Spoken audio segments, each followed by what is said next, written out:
Fala aí, pessoal. Como é que estão vocês, gente? Espero que todos estejam muito bem. Então, gente, vamos aí para mais uma semana de estudos aqui por esses meios remotos ainda, mas agora vamos dar continuidade ao nosso estudo aí nesse período da Era Moderna, falando um pouquinho a respeito da Reforma Protestante. Estudamos Renascimento Moderno, agora vamos falar um pouquinho a respeito da Reforma Protestante, que foi um dos eventos mais importantes também nesta época da história. Então, galera, eu quero compartilhar com vocês hoje aí o nosso estudo.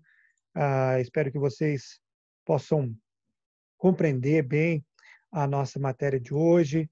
Não é difícil e a gente espera então, né, que vocês consigam compreender direitinho aí, falar um pouquinho a respeito da Reforma Protestante, ok?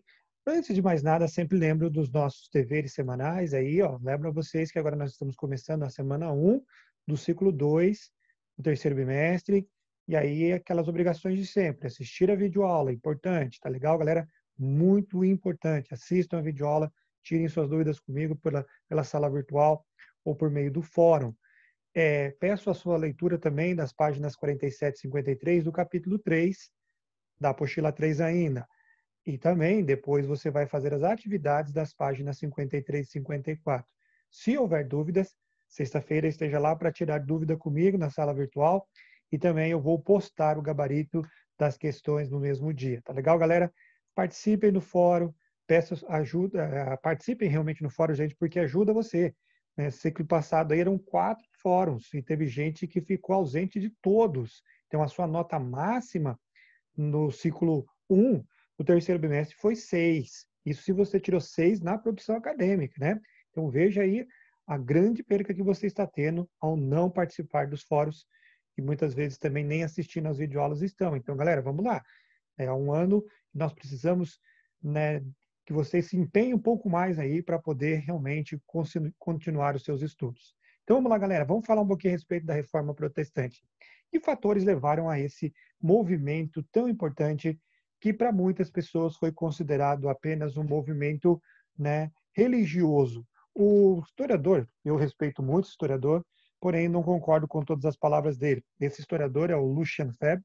Ele diz que há que buscar causas religiosas para uma revolução religiosa. Sim, a reforma protestante foi uma reforma religiosa, porém, particularmente, eu não vejo que ah, teve apenas aspectos, né, religiosos. Nós encontramos muitas questões relacionadas à reforma protestante. A reforma protestante ela atingiu não só a religiosidade, mas também a parte social e econômica de toda uma Europa em transição, uma Europa em uma evolução de mudanças que é a Europa da era moderna. Legal? Inclusive também na religião. Sim, a reforma ela foi essencial nesse sentido. Mas por que, talvez você pode me dizer assim, que aconteceu algumas necessidades de reforma? Eu linkei para vocês algumas dessas causas aí, alguns fatores que levaram a isso. A estrutura arcaica da igreja, a igreja estava ultrapassada, precisava realmente de uma reforma. O renascimento cultural impulsionou isso aí com aquele espírito crítico, de questionamento, né? Então leva também a essa própria a ajudar na reforma. A própria imoralidade da igreja, a igreja não estava bem, os sacerdotes faziam, além da questão, né, de riquezas, tinham outros problemas imorais muito grandes dentro da igreja. Conflitos entre doutrinas, algumas doutrinas estavam contraditórias e alguns não aceitavam todas essas doutrinas. A oposição da sociedade em todos os aspectos, nós vamos ver daqui a pouco a respeito disso, especialmente usando como quadro comparativo para nós a Alemanha, tá? Em todos os aspectos da sociedade havia necessidade de reforma e também os críticos da igreja, que deram o embasamento inicial. E quem foram esses críticos inicialmente? Nós temos dois deles aqui para vocês. O primeiro é John Wycliffe, né, que viveu na Inglaterra. Esse camarada, ele começa a defender os interesses nacionais ingleses contra, especialmente, as demandas do papado em críticas abertas à Igreja Católica, tá bom? Ele sugeriu, gente, o confisco dos bens do clero, tá? E para que esse clero fizesse realmente também voto de pobreza como deveria ser. E ele acreditava que o Estado Estado, no caso dele, o Estado inglês, deveria tomar posse de todas as propriedades da igreja e encarregar-se diretamente do sustento do clero desta forma. Ele vai dizer que a Bíblia e não a igreja era autoridade única para o crente, e também diz que o Papa não seria essa autoridade, e então também ele vai começar a fazer a tradução do Novo Testamento em inglês para o povo inglês, né? Olha o que ele diz: nosso Papa é o Cristo. São frases dele aí que você encontrar ali embaixo. E a verdadeira autoridade emana da Bíblia, que contém o suficiente para governar o mundo. Então foram críticos da igreja que já vieram antes do período da Reforma, dando esse embasamento, né? Começando a ver e mostrar a necessidade de realmente de uma reforma, de uma mudança na igreja. O outro foi o John Huss, que foi discípulo de John Wycliffe. Né? John Huss ele vai adotar as ideias de Wycliffe, só que ele vai viver numa região diferente, ele vai viver na Boêmia, atual República Tcheca. Né? E ele vai ser um dos principais nomes nesse sentido. Ele vai pregar, por exemplo, o sacerdócio universal do crente, ou seja, que os crentes, cada pessoa, ela podia ir diretamente a Deus sem a necessidade de um sacerdote. Bom, então olha só o que ele faz. Aí ele acaba com aquela mediação sacramental do padre, dos sacerdotes, e isso realmente mexia com a composição da igreja. Também ele combate a remessa de dinheiro da Boêmia, ou seja, da atual República Tcheca, para o clero romano, tá bom?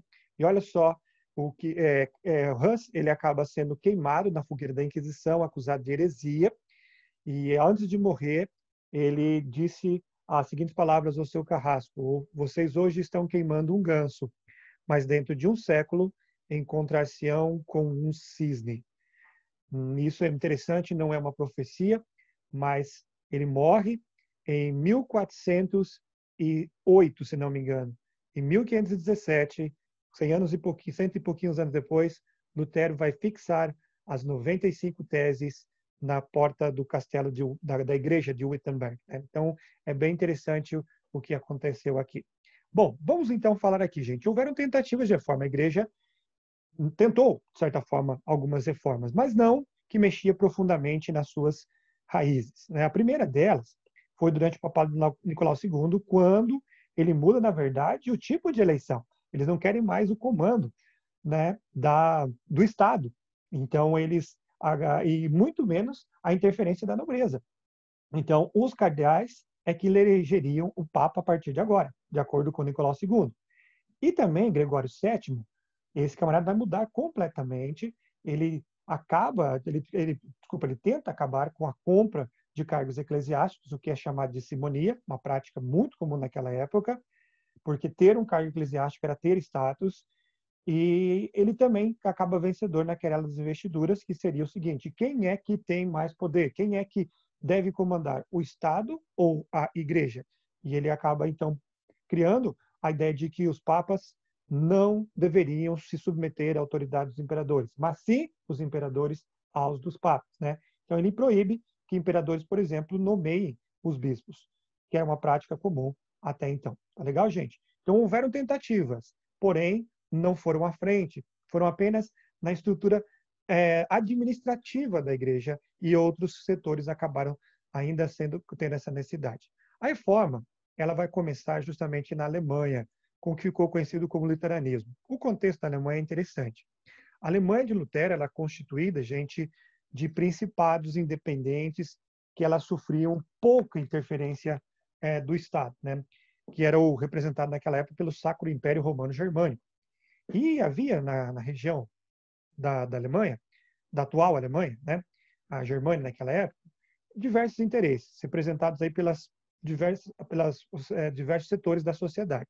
Os príncipes, nós temos os nobres, nós temos também burgueses e camponeses. E a insatisfação quanto às ações da Igreja Católica, tanto do plano religioso como também a outras questões no cenário político e social, fez com que todos esses setores sociais se reunissem em uma necessidade de criticar ou de querer mudanças mesmo. Então, há uma união desses diversos setores contra o papel da igreja naquele momento. Fala, por exemplo, que os príncipes eles temiam o aumento do poder do Estado sobre eles, né? E com isso, a influência da igreja seria mínima, e acabaria influenciando até a própria igreja.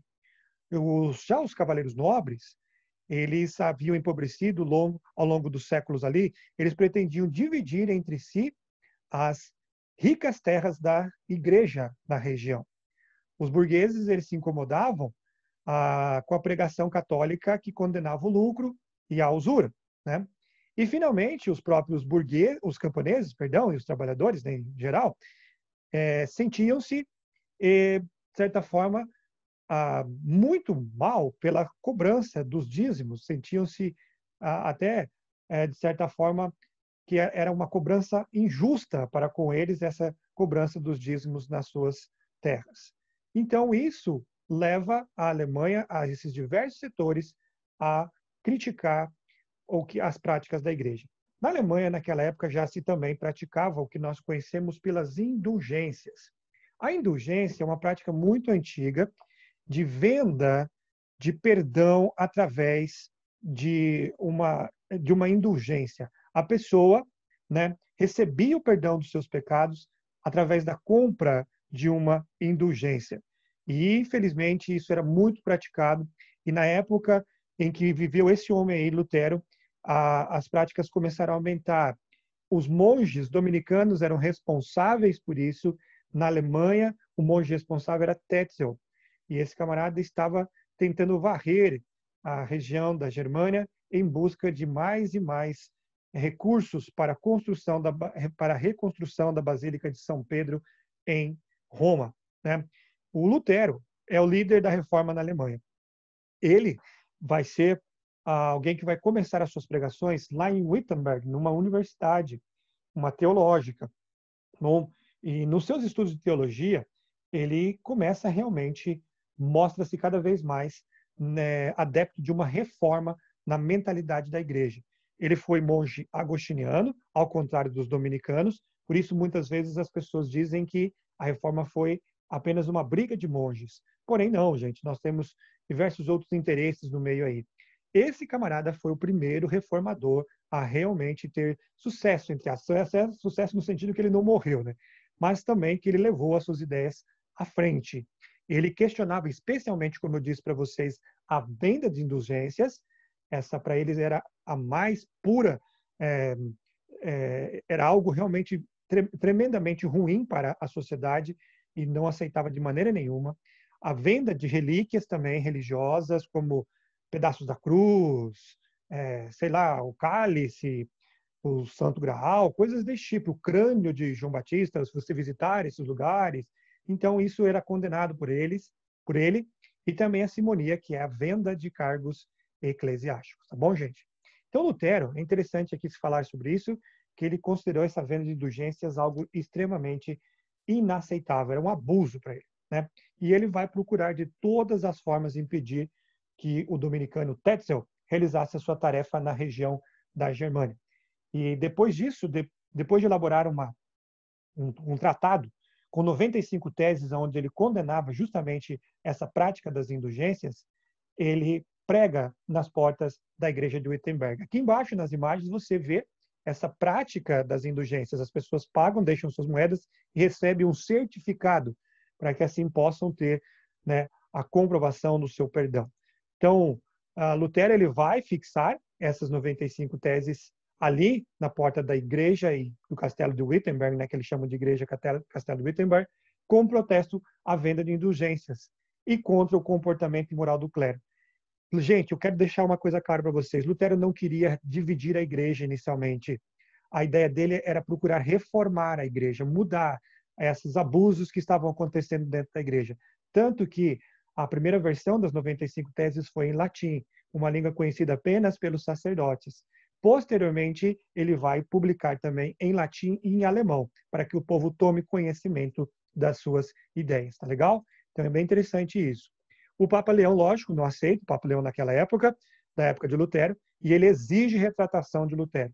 Lutero vai se reencontrar, então, com o representante do bispo de Roma, mas ele não vai negar de maneira nenhuma os seus dogmas, as suas crenças. E é aí que ele vai receber, então, do Papa Leão a bula papal, que se chamava de Exsurge Dominis, em latim, e vai excomungá-lo da igreja. Vai deixá-lo agora, ele não vai mais pertencer à igreja. O que ele vai fazer? Olha só, em protesto, ele queima a bula papal diante do povo. No filme lá, o Lutério, até eu indico para vocês assistirem, tem lá pelo YouTube, bem, você pode assistir no YouTube, bem, vocês podem assistir então aí o filme Lutero, tá legal? Que mostra um pouquinho das ações dele nesse período aí. Ele, posteriormente, ele acaba, por proteção dos nobres da Germânia, ele é refugiado em um castelo e lá ele vai traduzir o Novo Testamento para o alemão e vai dedicá-lo a um desses príncipes, que era o Frederico da Saxônia. Okay? Ele vai se casar com Catarina von Bora, uma ex-freira, que vai aderir às ideias luteranas, e ele vai casar com ela e terão 6 filhos posteriormente. Lutero, então, com a proteção dos nobres alemães, funda, juntamente com seu amigo, Philipp Melanchthon, a Igreja Luterana Alemã em 1530. Legal, gente? Então, aí um pouquinho das ações de Lutero aí. As crenças de Lutero são interessantes da gente colocar aqui para vocês. Ele acredita que o fiel é templo do reino de Deus, então você pode ter contato direto, né, com ele, com Deus, sem a necessidade de um sacerdote. Tá vendo? Mesmas crenças lá do nosso amigo John Huss anteriormente. Porém, John Huss morreu, esse camarada na fogueira. E esse aqui acabou sobrevivendo e propagou suas ideias. A salvação, para ele, era ocorrida apenas pela fé, conforme o ensino do apóstolo Paulo, Romanos 1:17, como está escrito aqui atrás, no nosso fundo aí, lá atrás está aí, né, você encontra aí, Romanos 1:17, diz que o justo viverá pela fé. Né, o justo viverá pela fé. A abolição dos sacramentos, ele não aceitava nenhum dos outros 7 sacramentos, somente 2, que era o batismo e a comunhão, ou assim chamada ceia. Condenou também a veneração aos santos e imagens, acabou com o celibato clerical, tanto que ele casou, né? Os cultos deveriam ser todos feitos na língua do povo, na língua materna do povo, e não mais em latim, como foi muito comum pela igreja até século passado aí. E a Bíblia deveria ser a única fonte de autoridade e poderia ser examinada livremente pela população. Bom, muito bem, gente. Continuando aí, falamos de Calvino agora. João Calvino, o calvinismo que vai ser implementado na Suíça. No calvinismo, ele tem base luterana. O nosso livro mostra para nós ali. Né? A apostila mostra que tem a manutenção dos 2 sacramentos, o batismo e a Eucaristia. Ele vai também abolir o culto aos santos e às imagens, o livre exame da Bíblia, a salvação pela fé e também uma igreja nacional, como aconteceu com a igreja luterana. De um lado, ele também tem a radicalização. Ele vai acreditar na predestinação absoluta, que eu explicarei daqui a pouquinho, e vai santificar o trabalho, a poupança e o lucro, atraindo demais a burguesia suíça. Bom, então Calvino, ele desenvolveu suas ideias religiosas na Suíça, ele era francês, mas vai atuar boa parte da sua vida na Suíça. E segundo as ideias de Calvino, as pessoas nascem predestinadas à salvação, como também a condenação. E aí você podia reconhecer essa pessoa predestinada pelas seguintes qualidades. Se ela é uma pessoa trabalhadora, poupadora e seguidora da Bíblia. Se ela prosperasse, você perceberia que ela seria predestinada à salvação, se não, predestinada à condenação. E com isso, gente, reconhecendo essas virtudes do trabalho, do lucro e da prosperidade, né, especialmente do lucro, que a igreja considerava pecado, o que vai acontecer? A igreja católica, eu falo, né? Ele vai ter o apoio da burguesia. Tá vendo? Olha só que interessante aí, João Calvino, um dos líderes ali. Alguns calvinistas pelo mundo, depois o calvinismo ele vai se espalhar pelo mundo. Você vai encontrar, por exemplo, dentro da Suíça, na Holanda e Dinamarca, foram chamados de calvinistas. Na Inglaterra são chamados de puritanos. Na França vão ser chamados de huguenotes. E na Escócia de presbiterianos, como aqui está o símbolo da igreja presbiteriana. Inclusive, o nosso material lá da escola do Fundamental é feito pela Mackenzie, que é uma editora presbiteriana, tá bom? Uma observação que é importante, gente, que quando ele defende esses valores burgueses, certamente o calvinismo vai se espalhar rapidamente em regiões de comércio forte. É por isso que Max Weber, um sociólogo, posteriormente, vai desenvolver uma tese, um livro que ele se chama de A Ética Protestante e o Espírito do Capitalismo, aonde ele entende que o capitalismo ele vai se desenvolver mais fácil nos países de colonização protestante, tá bom? Então é interessante isso aí que nós vemos dentro da ideia aqui de Calvino. O anglicanismo, o último aqui, acontece na Inglaterra. A reforma na Inglaterra ela ocorreu não somente por questões religiosas e teológicas, mas também por motivos econômicos, políticos e pessoais. Nós já falamos anteriormente sobre isso quando falamos do absolutismo. Ali a motivação pessoal principal foi o casamento de Henrique VIII, aquele camarada que teve 6 esposas lá, né? Que eu já contei a historinha para vocês, aquela novela toda. E o Henrique VIII, ele havia casado com Catarina de Aragão, era um casamento político, não teve filhos, homens, e não teria então esses herdeiros. Aí ele é insatisfeito com isso e se namora por Ana Bolena e insiste na necessidade do rompimento do seu casamento com Catarina de Aragão para poder casar com Ana Bolena. Lógico que a igreja não aceita isso, né, o divórcio, então ele precisa romper com a igreja católica, que é o que ele faz. Ele rompe com a igreja católica, fundando uma igreja própria dentro da Inglaterra, tá bom?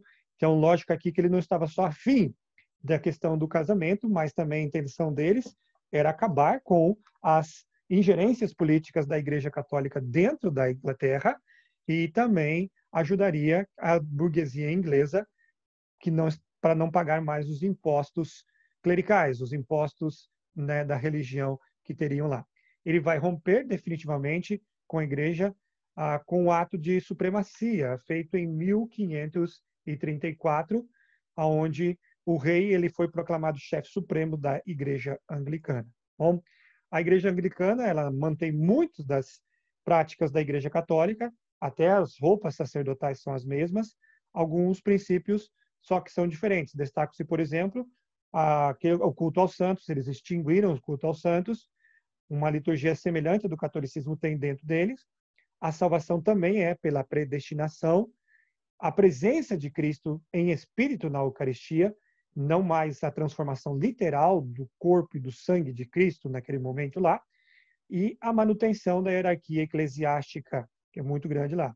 Manutenção de 2 sacramentos, o batismo e a Eucaristia, como a reforma feita pelo luterano, né? A reforma luterana, e os cultos deveriam ser celebrados em inglês.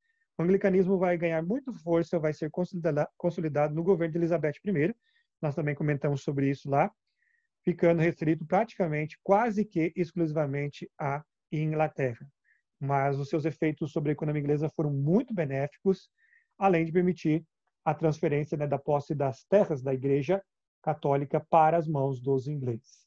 Então, é isso aí, gente. Hoje eu gostaria que vocês tirassem qualquer dúvida comigo, se tivessem aí durante essa semana. Eu desejo a vocês uma boa semana de estudos e um grande abraço, galera.